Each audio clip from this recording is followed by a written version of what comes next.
જરા વિચારી જુઓ કે તમારી પાસે 1,00,000નો હાઈટેક સ્માર્ટફોન હોય પણ એમાં બેટરી 0 હોય તો રિચાર્જેબલ બેટરીના કારણે આપણે સ્માર્ટફોન, લેપટોપ અને ઇલેક્ટ્રિક કાર જેવી ટેકનોલોજીની મજા માણી શકીએ છીએ.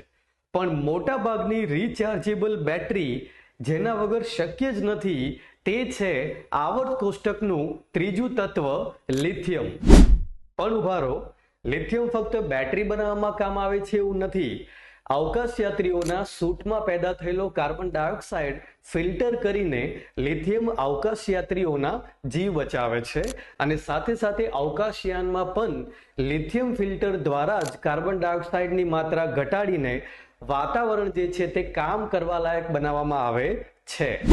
સાથે સાથે જૂના જમાનામાં કેટલાક ઝરણાઓમાં જેમાં લિથિયમના ક્ષાર ઓગળેલા હોય તેવા ઝરણાઓના પાણીનો ઉપયોગ માનસિક રોગોના ઈલાજ માટે કરવામાં આવતો હતો અને એ જ કોન્સેપ્ટ ઉપરથી આજે પણ લિથિયમનો ઉપયોગ માનસિક રોગોની સારવાર માટે વપરાતી કેટલીક દવાઓની અંદર કરવામાં આવે છે.